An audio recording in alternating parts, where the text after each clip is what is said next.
Marcus Johnson stood at the entrance of Westfield High School, his heart beating fast in his chest.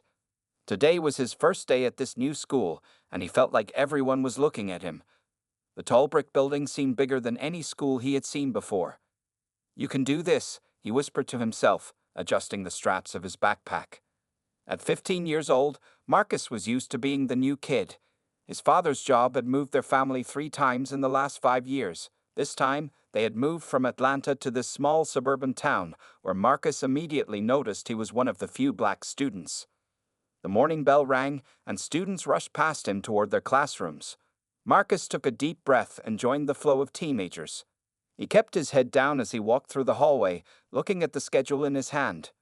"Room 203, Mr. Peterson, English," he read quietly. Marcus found the classroom and slipped into an empty seat at the back. He hoped to stay invisible, at least for today. Being new was hard enough without drawing attention to himself.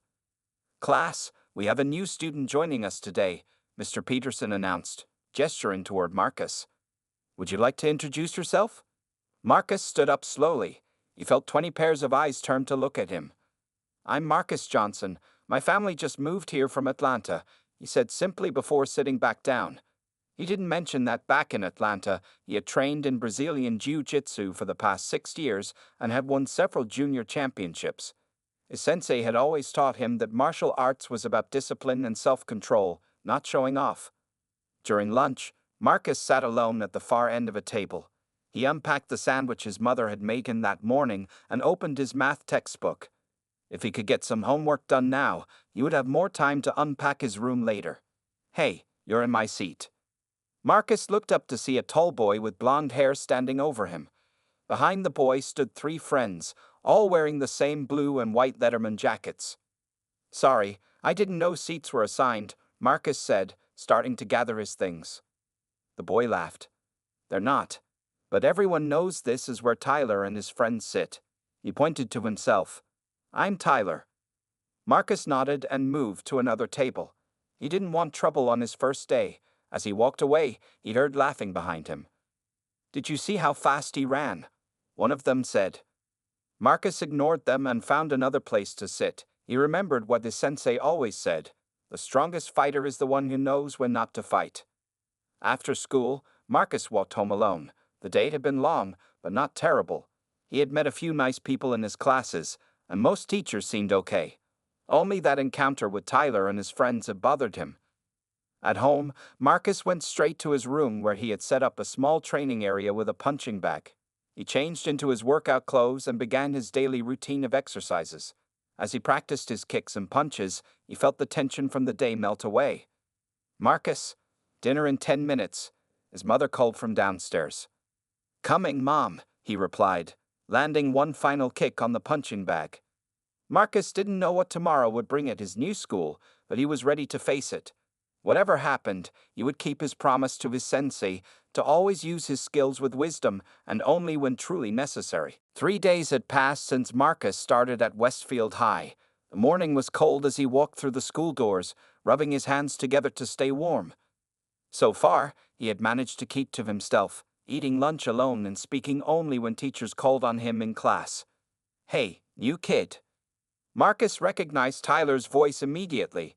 He kept walking, pretending not to hear. But Tyler wasn't giving up that easily. The taller boy stepped in front of Marcus, blocking his path to the classroom. "I'm talking to you," Tyler said, his voice getting louder. 2 of his friends stood behind him, arms crossed. "I need to get to class," Marcus said quietly, trying to step around him. Tyler put his hand on Marcus's shoulder, pushing him back slightly. "What's the rush?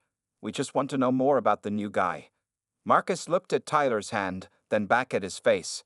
He could feel his training kicking in, the instinct to grab Tyler's wrist and flip him to the ground. But he pushed those thoughts away. "Just trying to get through the day like everyone else," Marcus answered. "Where'd you come from again?" "Atlanta?" one of Tyler's friends asked, looking Marcus up and down. "You play basketball there or something?" Marcus felt his jaw tighten. Not everyone plays basketball. Tyler laughed. "Oh, he's got attitude. So what do you do then?" The warning bell rang, saving Marcus from having to answer. "I have to go," he said, finally managing to step around the group. As he walked away, he felt something hit his back, a crumpled paper ball. More laughter followed, but Marcus didn't turn around.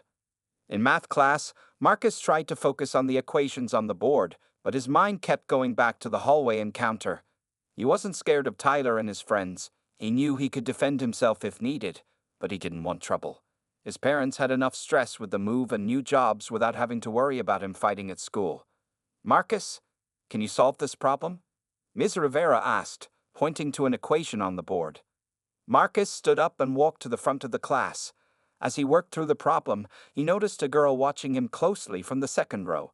When he finished the equation correctly, she smiled at him before looking back down at her notebook.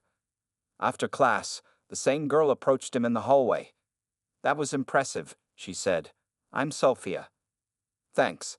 I'm Marcus," he replied, surprised by the friendly conversation. "I know," she smiled. "You're all anyone's talking about this week." Marcus frowned. "Why would anyone talk about me?" "New students are rare here, especially ones who can solve complex equations without breaking a sweat," Sophia explained. "Where are you headed now?" "Lunch," Marcus said. "Perfect. You can sit with me and my friends," Sophia offered. For the first time that week, Marcus didn't eat alone. Sophia introduced him to her friends, a small group of students who were in the school's science and debate clubs. They asked about Atlanta and his old school, and Marcus found himself relaxing a little. Until he noticed Tyler watching from across the cafeteria. "Don't worry about them," Sophia said, following Marcus's gaze. "Tyler and his friends think they own this school because their parents donate money to the athletics department." After lunch, as Marcus headed to his locker, he found Tyler waiting for him. "Making friends already?" Tyler asked, his voice cold. "Better be careful who you hang out with." Marcus opened his locker without responding. "I'm talking to you," Tyler said, slamming Marcus's locker shut, nearly catching his fingers. "I heard you," Marcus said calmly, though his heart was racing. "I don't want any problems." Tyler leaned closer. "Too bad, because you already have one." As Tyler walked away, Marcus took a deep breath.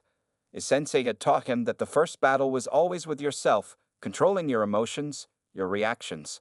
Today, he had won that battle, but something told him harder tests were coming. A week had passed, and Marcus's situation at Westfield High was getting worse. Tyler and his friends had moved from simple hallway confrontations to something more organized. They seemed to be everywhere, waiting by Marcus's locker, blocking his path in the cafeteria, or following too closely between classes. This morning, Marcus found his locker covered in paper scraps with crude drawings and words that made his stomach turn. He quickly pulled them down before anyone else could see. "Need some help?" Marcus turned to see Sophia standing beside him. She had become his only real friend at Westfield, and her kindness made school bearable. "I got it," Marcus said, crumpling the last paper and throwing it in a nearby trash can. "This has to stop," Sophia said, frowning. "You should tell Principal Martinez." Marcus shook his head. That would just make things worse. In his old school, Marcus had learned that involving adults often escalated problems with bullies. Besides, he wasn't afraid of Tyler. He was afraid of what he might do if pushed too far. His sensei had always emphasized that his training gave him responsibility, not just power. "At least let me walk with you to class," Sophia offered. As they walked together, Marcus noticed more students watching them. Sophia was popular, not in the same way as the athletes, but people respected her. She was smart, kind, and involved in many school activities. Being seen with her was drawing even more attention to Marcus. In science class, they were assigned as lab partners, which seemed to anger Tyler, who sat across the room glaring at them throughout the period. When class ended, Sophia touched Marcus's arm. "Want to study for the history test at my house this weekend?" she asked. Before Marcus could answer, a deep voice interrupted. "Got yourself a girlfriend already, new kid?" Tyler stood there with his two closest friends, James and Durek. The hallway suddenly felt smaller. "We're just friends," Sophia said firmly. "Not that it's any of your business, Tyler." Tyler ignored her, keeping his eyes on Marcus. "Didn't take you long to start trying to fit in where you don't belong." Marcus felt heat rising in his chest, but kept his face calm. "We need to get to our next class." We're just having a friendly conversation, Tyler said, stepping closer until he was inches from Marcus. Right, buddy? Marcus could smell the mint gum on Tyler's breath. In his mind, he saw 3 different ways he could take Tyler down in seconds: a sweep to unbalance him, a wrist lock that would drop him to his knees, or a simple sidestep followed by a controlled throw. His body tensed, ready to move. Then he remembered his promise. Right, Marcus said, stepping back instead of forward. Just a conversation. Tyler seemed disappointed by the lack of reaction. You know, I heard you're from the south side of Atlanta. Must be nice to come to a real school for once. Some students in the hallway laughed, others looked uncomfortable. You don't know anything about me, Marcus said quietly. I know you don't belong here, Tyler replied, and I know you should stay away from people like Sophia. Sophia stepped between them. That's enough, Tyler. Let's go, Marcus. As they walked away, Marcus heard Tyler call out, "This isn't over."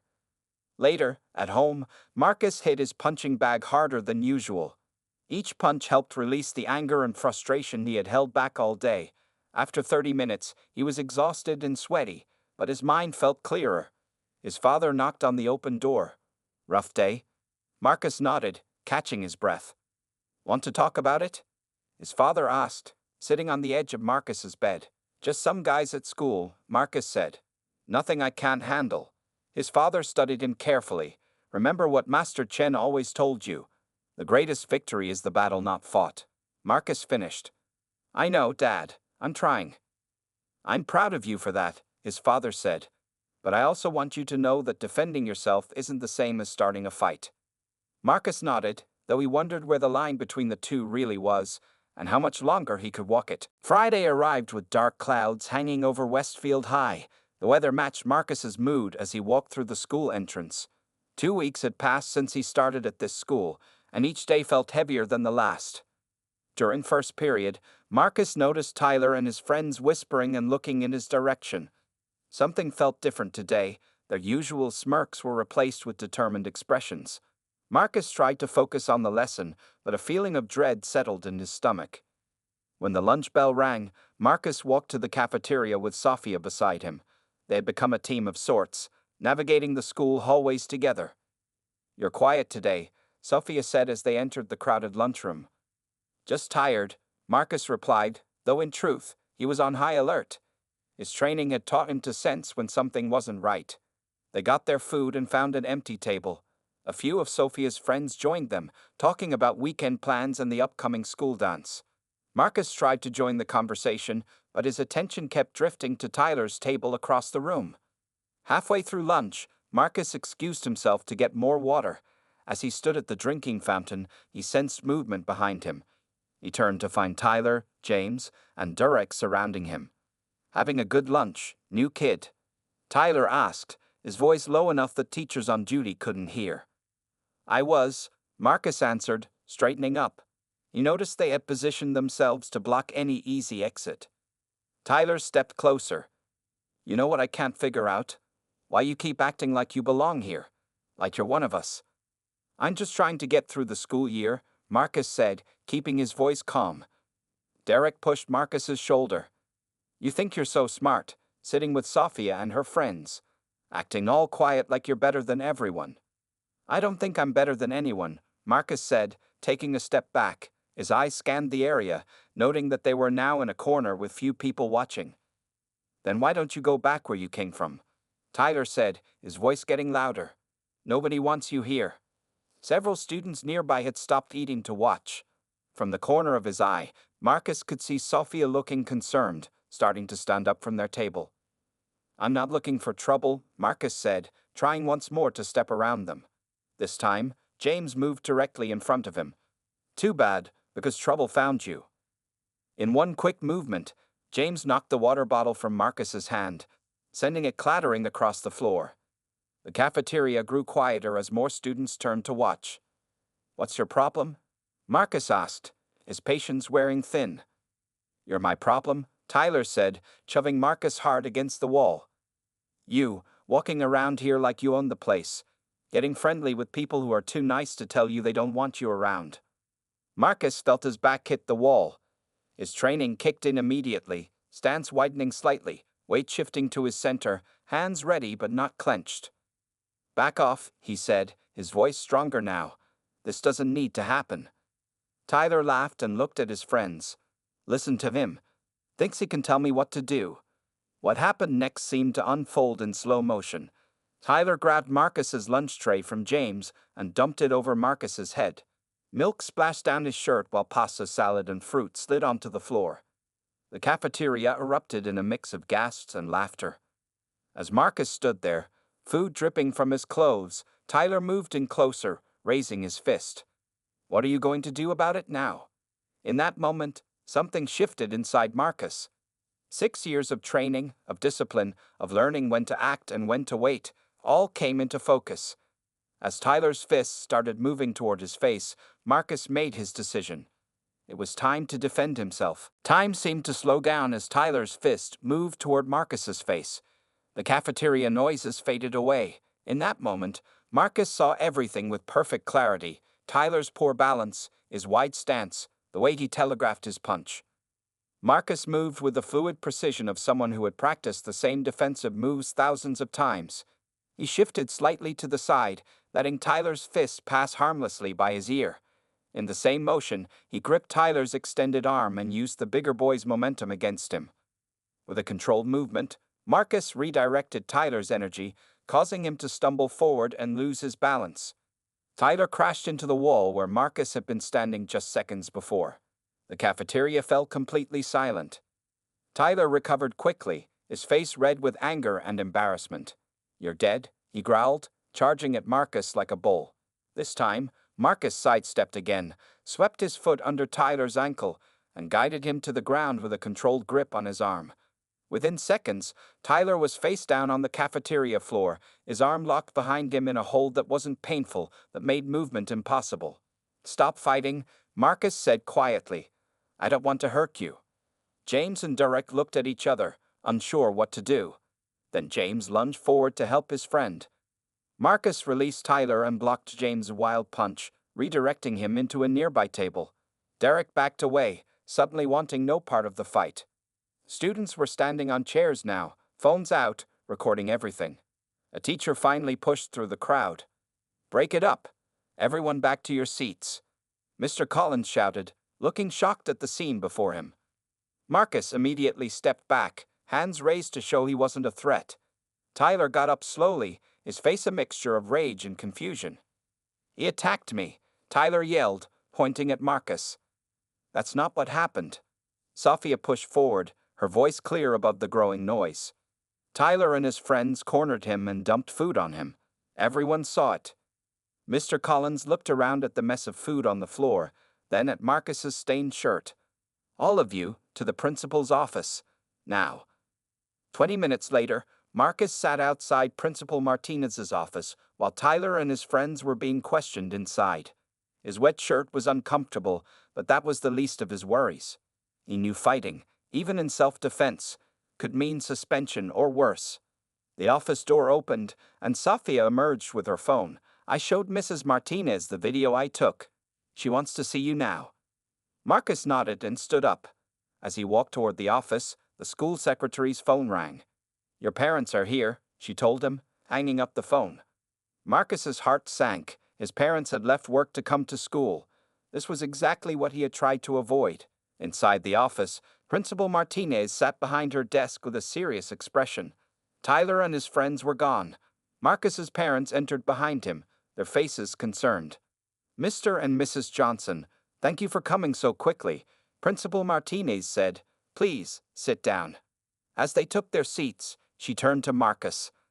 "I've reviewed the video and spoken with several witnesses. It's clear you were defending yourself." Marcus felt a small wave of relief. "However," she continued, "physical altercations of any kind are against school policy." "Mrs. Martinez," Marcus's father began, "my son has trained in Brazilian Jiu-Jitsu for 6 years. He's a junior champion with multiple medals. If he wanted to hurt those boys, they would be in the hospital. Instead, he used minimal force to protect himself." The principal looked surprised. "Is this true, Marcus?" Marcus nodded slowly. "Yes, ma'am. My sensei always taught us to use our skills to end conflicts, not start them. Principal Martinez leaned back in her chair, considering this new information. I see. That changes how I view what happened today. Outside the office window, dark clouds had given way to patches of blue sky. Marcus took a deep breath, hoping the worst might be over. Principal Martinez tapped her pen on the desk as she studied Marcus and his parents. While I understand Marcus was defending himself, I still have a responsibility to address this situation properly. Marcus's mother leaned forward in her chair. My son has been bullied since his first day here. This was not his fault. I agree, Mrs. Johnson, Principal Martinez said, but I need to follow school procedures. Tyler and his friends will face consequences for their actions, and for Marcus. A knock on the door interrupted her. The school secretary poked her head in. Sorry to interrupt, but Derek Williams is insisting on speaking with you. Says it's important about the cafeteria incident. Principal Martinez looked surprised. Send him in. Derek entered the office, looking nervous. He glanced at Marcus before focusing on the principal. I need to tell you something about what happened. Go ahead, Principal Martinez said. Derek took a deep breath. Tyler and James have been planning to mess with Marcus all week. They were trying to get him to fight back so he'd get in trouble. He pulled out his phone. I have texts proving it. And he hesitated. I have a video showing the whole thing, starting before what everyone else saw. Marcus stared at Derek in disbelief. This was the last thing he expected from one of Tyler's friends. Principal Martinez took the phone and scrolled through the messages. Her expression hardened as she read. Then she watched the video, which clearly showed Tyler and the others cornering Marcus, the food being dumped, and Marcus defending himself without excessive force. Why are you showing me this, Derek? She asked when she finished. Derek looked at the floor. Because it's not right. They've been doing this kind of stuff to other kids too, and I've gone along with it. But this was different. When I saw how Marcus handled himself, he could have really hurt Tyler, but he didn't. It made me think about what we've been doing. The room fell silent. Marcus's father placed a hand on his son's shoulder, giving it a gentle squeeze. Finally, Principal Martinez spoke. Derek, thank you for your honesty. It takes courage to stand up for what's right, especially when it means going against your friends. She turned to the Johnsons. In light of this evidence, Marcus will not face any disciplinary action. However, I would like to suggest something. She leaned forward, hands clasped on her desk. Marcus, your martial arts training obviously taught you more than just how to defend yourself. It taught you control and restraint. We have a growing problem with bullying at this school, and I wonder if you might be willing to help address it. How? Marcus asked, confused. We've been considering starting an after-school program focused on conflict resolution and self-defense basics. Would you be interested in helping to lead it, under the supervision of Coach Thompson? Marcus looked at his parents, who nodded encouragingly. I think I could do that. Excellent, Principal Martinez smiled. Derek, would you be willing to participate as well? Your perspective could be valuable. Derek seemed surprised. You want me to help? Even after everything? Sometimes the best teachers are those who have learned from their mistakes, she replied. As they left the office, Derek stopped Marcus in the hallway. I'm sorry about everything. I should have spoken up sooner. Why did you? Marcus asked. Derek shrugged. When I saw you take down Tyler so easily, but then be careful not to hurt him, I realized you were stronger than all of us, not just physically. They walked together in silence for a moment. Then Derek spoke again. Tyler and James are suspended for 2 weeks. They're going to be mad at me. Doing the right thing isn't always easy, Marcus said, remembering his sensei's words. Outside, the clouds had cleared completely, and sunshine filtered through the school windows. For the first time since coming to Westfield, Marcus felt like he might actually belong here after all. Monday morning came with a strange new feeling for Marcus. As he walked through the school doors, students stopped to watch him pass. Some nodded respectfully. Others whispered behind their hands. Videos of Friday's cafeteria incident had spread through the school like wildfire. Hey, Marcus, Sophia called, catching up to him at his locker. You're famous now. Marcus shook his head. That's not what I wanted. Well, too bad, she said with a smile, Everyone's talking about how you took down Tyler without even trying. Some kids are saying you know Kung Fu. Brazilian Jiu-Jitsu, Marcus corrected. And I wish they weren't talking about it at all. During first period, Principal Martinez made an announcement over the school speakers about the new after-school program starting that week. The Self-Defense and Conflict Resolution Club will meet Tuesdays and Thursdays in the small gym. All students are welcome to attend. In the hallway between classes, students Marcus had never spoken to before greeted him. A small freshman boy even asked if Marcus could teach him that move he used on Tyler. It's not about moves, Marcus explained gently. It's about learning when to use them, and when not to. At lunch, Marcus was surprised to see Derek sitting alone. He hesitated, then walked over to his table. "Mind if I join you?" Marcus asked. Derek looked up in surprise. "You want to sit with me? After everything?" Marcus set down his tray. "You did the right thing in the end. That counts for something." They ate in silence for a few minutes before Derek spoke again. "James texted me last night, called me a traitor. Are you okay with that?" Marcus asked. Derek thought for a moment.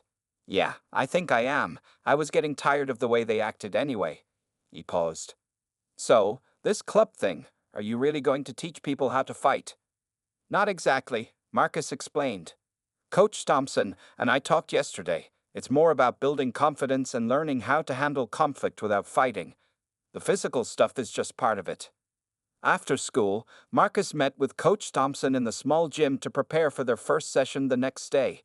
The coach was a former college wrestler who immediately appreciated Marcus's training background. "I've set up mats on this side of the gym," Coach Thompson said. "We can demonstrate basic techniques here and use the open space for discussions and non-physical exercises." "How many students do you think will come?" Marcus asked. Coach Thompson laughed. "After that video went around, half the school probably." Tuesday afternoon arrived, and Marcus felt nervous as he changed into his guy, the traditional white uniform he wore for training.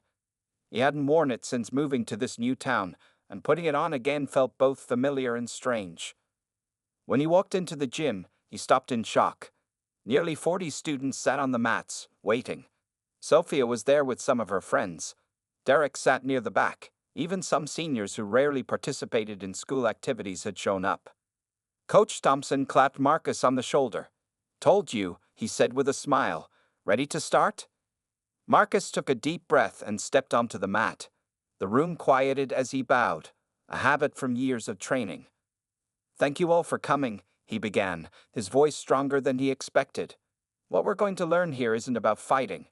It's about finding your strength, both physical and mental, and knowing how to use it wisely." For the next hour, Marcus demonstrated basic stances and simple defensive moves. He explained the philosophy behind Brazilian Jiu-Jitsu, how it was designed to allow smaller people to protect themselves against larger opponents by using leverage and technique instead of brute force. "The most important thing my sensei taught me," Marcus told the attentive students, "was that winning a fight often means avoiding one altogether." As the session ended, students gathered around Marcus with questions. Coach Thompson watched with approval from the side of the gym. "You're a natural teacher," the coach said when the last student left. "I think we're onto something good here." Marcus smiled, a weight lifting from his shoulders. For the first time since the cafeteria incident, he felt proud of his skills rather than concerned about them. Maybe this was why he had them in the first place, not just to defend himself, but to help others find their own strength. 2 months had passed since the first meeting of the Self-Defense and Conflict Resolution Club. The small gym was filled with students twice a week now, with Marcus leading them through exercises that combined physical techniques with discussions about handling difficult situations. Today was special. Tyler and James were returning to the club for their third session. As part of their disciplinary program, Principal Martinez had required them to attend at least 5 meetings. Marcus had been surprised when they showed up the first time, standing awkwardly at the back with crossed arms and hard expressions. "Everyone partner up," Marcus called out, walking around the mats in his white tie. The belt around his waist was now visible to everyone, a brown belt with black stripes that showed his advanced ranking in Brazilian Jiu-Jitsu. The students found partners and spread out across the mats. Marcus noticed Tyler standing alone, his usual partner James absent today. Tyler, you can work with me, Marcus said, approaching him. Tyler looked uncomfortable but nodded. In the weeks since his suspension, his angry attitude had slowly changed to quiet observation. He rarely spoke during the sessions, but he followed the instructions and seemed to be listening. Today we're practicing escapes from wrist grabs, Marcus explained to the group. Remember, the goal isn't to hurt the other person. It's to free yourself from danger using the least amount of force necessary. Marcus demonstrated with Tyler, showing how to turn the wrist at the right angle to break free from a grip. The movement was simple but effective. Your turn, Marcus said. Tyler grabbed Marcus's wrist firmly. Marcus executed the escape perfectly. Now you try, Marcus said, taking hold of Tyler's wrist. Tyler attempted the move, but couldn't quite get the angle right. After 3 failed attempts, frustration showed on his face. It's all about timing and technique, not strength, Marcus explained quietly so only Tyler could hear. Try again, but this time, focus on turning your wrist before pulling away. Tyler took a deep breath and tried again. This time, he broke free from Marcus's grip. Good job, Marcus said with a genuine smile. Something changed in Tyler's expression, a flash of surprise, followed by what might have been respect. After class, as students were rolling up the mats, Tyler approached Marcus. Can I talk to you for a minute? He asked, his voice lacking its usual harshness. Marcus nodded, and they stepped to the side of the gym. I've been wanting to say. Tyler paused, struggling with the words. I'm sorry. For everything. The way I treated you when you first came here was wrong. Marcus hadn't expected this. Thank you for saying that. My dad always taught me to be tough, to never back down, Tyler continued. When you defended yourself that day in the cafeteria, I was embarrassed. But then I saw how you helped everyone in this club, even after what I did to you. It made me think about what real strength is. Marcus remembered his sensei's words about true strength coming from character, not just physical power. It took courage to come back here after everything that happened. That's a kind of strength, too. Tyler nodded slowly. My parents are getting divorced, he said suddenly. It's been happening for months. That's why I was so angry all the time. I'm sorry to hear that, Marcus said sincerely. Yeah, well, Tyler shrugged. This club has actually helped. Gives me somewhere to put all that energy, you know. As they talked, Sophia and Derek entered the gym, carrying posters for the upcoming demonstration the club was planning for the school assembly. We finished the posters, Sophia announced, holding one up that reads Strength Through Respect with an image of 2 hands clasped together. Marcus waved them over. These look great. Tyler, want to help us plan the demonstration for next week? Tyler looked surprised at the invitation. You want me to be part of it? Everyone in the club is welcome to participate, Marcus said. We're all learning together. As the 4 of them gathered around the posters, discussing which techniques to showcase at the assembly, Marcus felt a sense of completion. The journey from being the targeted new kid to finding his place at Westfield had been difficult, but worthwhile. Outside the gym windows, spring sunshine poured in, highlighting the faces of students who had once been divided but now worked together. Marcus smiled to himself. His sensei would be proud. He had used his training not just to defend himself, but to create something positive, turning potential enemies into allies and building bridges instead of walls. In the end, that was the greatest victory of all.